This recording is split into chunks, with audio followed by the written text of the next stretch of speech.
महाराष्ट्र नव्हे तर अखंड भारत अवघ्या विश्वात महान योद्धा म्हणून करोडो लोकांच्या मनावर अधिराज्य गाजवणारे, ज्यांची कीर्ती आणि महानता कित्येक शतकेनंतरही सूर्याच्या तेजप्रमाणे अखंडित आहे, असे एकमेव राजा म्हणजे शिवछत्रपती.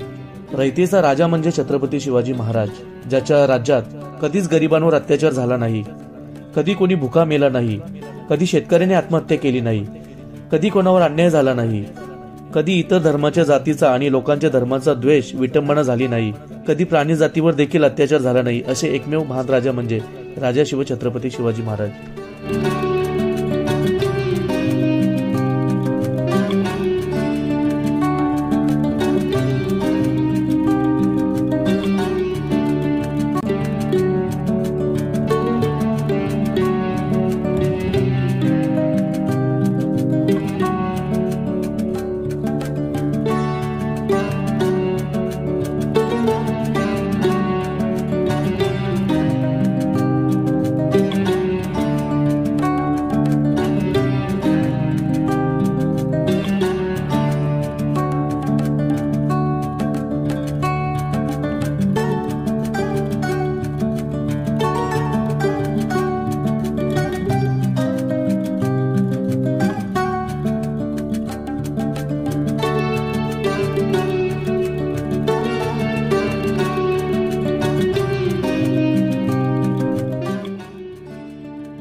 जय जिजाऊ, जय शिवराय, जय शंभूराजे.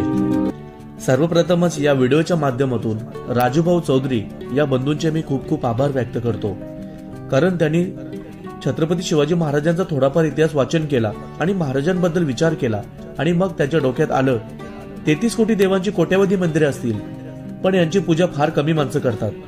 पण माझ्या राजाचं एकही मंदिर नाही, पण कोट्यावधी माणसं माझ्या राजाची पूजा करतात, ते म्हणजे छत्रपती शिवाजी महाराज. म्हणूनच राजूभाऊंनी विचार केला आणि आपले गुरु श्रीमंत कैलाश महाराज निचिते पाशाने शहापूर यांच्या निवासस्थानी जाऊन महाराजांची भेट घेतली. छत्रपती शिवाजी महाराजांचं मंदिर आपल्या येथे झालं पाहिजे अशी विनंती केली आणि तेथेच त्यांच्या गुरुने लगेचच उत्तर दिलं आणि म्हणाले, सुरुवात तर कर. आणि हेच वाक्य छत्रपती शिवाजी महाराजांचं देखील आहे, सुरुवात तर कर. आणि मग राजूभाऊ चौधरी यांनी आपल्या गुरु कैलाश महाराज निचिते यांच्या मार्गदर्शनाखाली 2018ला छत्रपतींचे मंदिर उभारण्यास सुरुवात केली. आणि 2018 म्हणजे 2018, 19 आणि 20 कोरोना काल, त्या कोरोनामध्ये राजूभाऊंचे रक्ताचे नाते असलेले सख्खे भाऊ आणि ज्या भगिनींनी राजूभाऊंना जन्म दिला अशा त्यांच्या राज्यमाता आईसाहेब यांच्या कोरोनामध्ये मृत्यू झाला. तरीही राजूभाऊंनी आपली निष्ठा, आपली संकल्पना आणि आपली शिवभक्ती नाही सोडली. काय विलक्षण आहे. 2018ला मंदिर उभारण्यास सुरुवात केली. आज 28 मार्च 2024 रोजी मंदिरात छत्रपती शिवाजी महाराजांची प्राणप्रतिष्ठा होणारच होती, परंतु इलेक्शन असल्या कारणाने आचारसंहिता लागली आणि हा कार्यक्रम पुढे ढकलण्यात आला. नमस्कार, जय जिजाऊ, जय शिवराय. मी प्रमोद पाटील स्वागत करतो तुम्हा सर्वांचं आपल्या लाडक्या युट्यूब चॅनलवरती. मंडळी, आज आपण जिथे भटकंती करण्यासाठी आलो, तुम्ही तर पाहिलीच तटबंदी वगैरे आणि हे भक्कम असे बुरुज. तर तुम्हाला असं वाटलं असेल कोणत्या तरी गडावरती किंवा कोणत्या किल्ल्यावरती गेला असेल आपण. तर नाही मित्रांनो, असं गड वगैरे किल्ल्यावरती नाही आलो आज. मला तर असं वाटतं हा इतिहासच घडला असावा, कारण की पहिल्यांदाच आपले आराध्य दैवत आणि आपले कुलदैवत छत्रपती शिवाजी महाराजांचं सर्वप्रथमच मंदिर या महाराष्ट्रातच नव्हे तर पूर्ण भारतामध्ये पहिल्यांदा असं मंदिर आपल्याला पाहायला मिळतंय. आणि तो पण भव्य मंदिर आपल्या डोळ्यासमोर पाहायला इथं मिळत आहे आपल्याला. मंडळी, लवकरच या मंदिरामध्ये महाराजांची स्थापना देखील होणारच आहे आणि त्या स्थापनेचे आपण साक्षीदार बनणारच आहोत. आणि येणाऱ्या पुढच्या व्हिडिओमध्ये महाराजांची ज्यावेळी स्थापना होईल तेव्हाही देखील आपण इथे येणार आहोत आणि अशीच एक व्हिडिओ तुमच्यापर्यंत पोहोचण्याचा मी नक्की प्रयत्न करणार आहे. कारण की आता मी आलो इथे आणि मंदिराचं भव्य दिव्य असं अजूनही मंदिराचं काम चालू आहे आणि मंदिराचं काम पूर्ण झालं नाहीये. सो त्याच्यामुळे अजूनही महाराजांची इथे स्थापना झाली नाहीये. तरी सुद्धा एक तुमच्या डोळ्यासमोर एक व्यंगचित्र म्हणून एक तुमच्या छत्रपती शिवाजी महाराजांचं मंदिर, आपले आराध्य दैवत. आणि मित्रांनो, जसं की तुम्हाला आता सांगितलंच मी का एक इतिहासच घडला असावा, कारण की असं मंदिर आपण आजपर्यंत नाही कुठे पाहिलं. भव्य अशी तटबंदी आणि भव्य असा बुरुज. तर चला जाऊया पुढे, पाहूया आणखी मंदिरामध्ये काय काय पाहायला मिळतं. त्या खाली जर आपण गेलो ना मित्रांनो, तर खाली देखील शिवाजी महाराजांची खूप मोठे मोठे चित्र काढलेले आहेत. महाराजांच्या सोबत कोण होते, महाराजांनी कशी लढाई केली, तटबंदी आहे याच्यावरती मी सध्या उभा आहे. आणि खाली जाऊन लगेच आपण पाहूया कसे महाराजांचे ते जे कारकिर्दीमध्ये जे महाराजांनी घडवलेला इतिहास ते इतिहासाचं पूर्ण स्ट्रक्चर तयार केलेले आहेत. ते स्ट्रक्चर आपण थोडक्यात खालती जाऊन पाहूया आपण, आणि या व्हिडिओमध्ये शेवटपर्यंत राहा, खूप मजा येणार आहे तुम्हाला. कारण की असं पहिल्यांदाच मंदिर तुम्ही पाहणार असाल.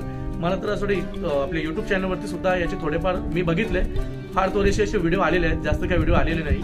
सर्वप्रथमच आपल्या लाडक्या मराठी चॅनलवरती तुम्ही पाहत असाल तर भव्य दिव्य असा महाराजांचं मंदिर आपल्या डोळ्यासमोर. चला तर पाहूया, खाली जाऊ. सर्वप्रथमच इथे बेसला खाली आल्यानंतर आपल्याला राष्ट्रमाता राज्यमाता माँसाहेब जिजाऊ यांचे दर्शन करते सर्वप्रथम. त्याच्या पुढे लगेचच गेल्यानंतर आपण पाहू शकता, त्याच्या पुढे आल्यानंतर ज्यावेळी छत्रपती शिवाजी महाराजांचा जन्म झाला होता त्यावेळी त्यांना पालण्यात कसे घालतात ते थोडेफार इथे सांगण्याचा प्रयत्न केला आहे. छत्रपती शिवाजी महाराजांना शिक्षा देत असताना जिजामाता आपण पाहत आहोत आपल्या डोळ्यांनी. पाहू शकता जिथे महाराजांनी शपथ घेतली होती, अखंड हिंदवी स्वराज्याची जिथे शपथ घेतली होती, ते शपथीचं काही थोडाफार कारकिर्दी थोडंफार व्यंग्यचित्र आपल्याला पाहायला मिळतं डोळ्यामध्ये. लगेच आपण पुढे जाऊया आणि ज्यावेळी भवानी मातेने छत्रपती शिवाजी महाराजांना जी तलवार दिली होती, भवानी तलवार, त्याचंही काही चित्रीकरण इथे आपल्याला पाहायला मिळत आहे. तर असे भरपूर काही चित्रीकरण आहेत, ते तुम्हाला मी हळूहळू याच्यामध्ये दाखवतच आहे. व्हिडिओ शेवटपर्यंत पहा, असे खूप सारे चित्र तुम्हाला पाहायला मिळतील. प्रत्येक चित्र हा सांगण्यामध्ये जर मी गेलो तर ही व्हिडिओ खूप मोठी होणार आहे. सो त्याच्यामुळे मी शॉर्टकटमध्ये जे काय होते सांगण्याचा प्रयत्न केला आणि मी तुम्हाला याच्यामध्ये सर्व दाखवण्याचा प्रयत्न करतो. तर चला पुढे.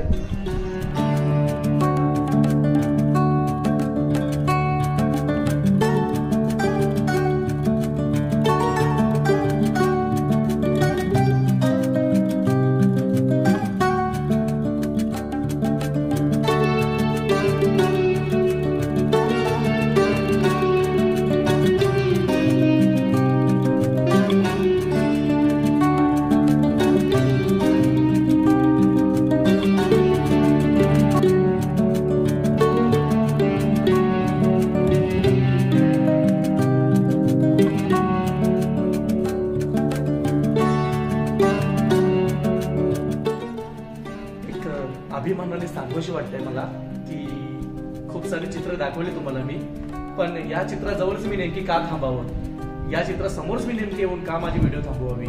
तर एक गर्वाने सांगू इच्छितो तुम्हाला की महाराजांची उंची पहा तुम्ही, आणि त्या अफजल्याची उंची पहा किती मोठी होती. तरी सुद्धा त्या अफजल्याचा पुतळा एका क्षणातच त्यांनी बाहेर काढला. म्हणजे काय महाराज असतील त्यावेळेस. अक्षरशः माझ्या अंगाला शार आले जातं तुम्हाला हे दाखवत असताना. तुम्ही पहा आणि तुम्ही या व्हिडिओमध्ये किंवा या फोटोच्या डीपली जाऊन तिथे शेजारीच तुम्ही उभे आहात, असा अनुभव घ्या. बघा तुम्हाला हे कसं वाटते ते. अक्षरशः अंगाची शार उभे राहिले माझे आता हे तुम्हाला दाखवत असताना मी. आणि मंडळी तुम्ही पाहू, खूप सारे चित्रीकरण आपल्याला पाहायला मिळते या ट्रस्टच्या माध्यमातून किंवा या मंदिराच्या माध्यमातून, आणि खूप सारे अजून देखील आहेत. जर मी प्रत्येक व्हिडिओमध्ये जर तुम्हाला या चित्रांबद्दल सांगत राहिलो ना तर खरंच व्हिडिओ 10 मिनिटाच्या ऐवजी 1 घंट्याची होऊन जाईल. सो त्याच्यामुळे मी पटापट तुम्हाला दाखवतो आणि व्हिडिओ लवकर संपवण्याचा प्रयत्न करतो.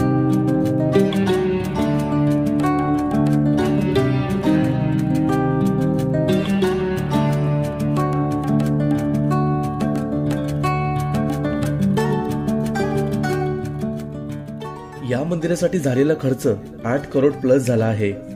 यामध्ये स्वखर्च आणि इतर देणगीदार सुद्धा सहभागी आहेत. या मंदिराचा प्राणप्रतिष्ठाच्या दिवशी 7 दिवसांकरिता सप्ताह देखील आपल्याला अनुभवास मिळणार आहे. त्या संपूर्ण 7 दिवसात हरिकीर्तन, श्री छत्रपती शिवाजी महाराजांचे व्याख्यान, विचार श्रवण करण्यास मिळतील. आणि तुम्हाला एक सांगू इच्छितो, या 7 दिवसाच्या सप्ताहांमध्ये सुमारे 4 ते 5 लाख पब्लिक येईल अशी माहिती मला या ग्रामस्थांकडून मिळाली आहे. आणि एक तुम्हाला आवर्जून सांगू इच्छितो की कोणाला काही देणगी स्वरूपात किंवा वस्तू स्वरूपात जर काही द्यायचं असेल तर तुमच्या मोबाईलच्या स्क्रीनवरती किंवा तुमच्या टीव्हीच्या स्क्रीनवरती एक नंबर शो झाला आहे, त्यांच्याशी तुम्ही संपर्क करू शकता. किंवा मी त्यांचा नंबर या व्हिडिओच्या डिस्क्रिप्शन मध्ये दिला आहे, तिथे जाऊन तुम्ही त्यांच्याशी संपर्क करू शकतात. या मंदिराची खास वैशिष्ट्य आहेत. आताच नुकतीच आपल्याला पाहायला मिळाली 22 जानेवारीला प्रभू श्रीरामांची प्राणप्रतिष्ठा. आणि मंडळी, प्रभू श्रीरामांची जी मूर्ती ज्या मूर्तिकाराने घडवली तीच मूर्ती या मंदिरात जी छत्रपती शिवाजी महाराजांची प्राणप्रतिष्ठा होणार आहे ती मूर्ती सुद्धा त्याच मूर्तिकाराने घडवली आहे. या मंदिराला जी तटबंदी आणि बुरुज आहे, या तटबंदीसाठी आणि बुरुजासाठी जे दगडकाम केलं आहे ते दगडकाम करण्यासाठी जे कारागीर आले होते ते सुद्धा नाशिकवरून आले होते. तसेच या मंदिराचा भव्य दिव्य असा महादरवाजा आपण पाहत आहोत. जे कारागीर आले होते ते आले होते संभाजीनगरवरून.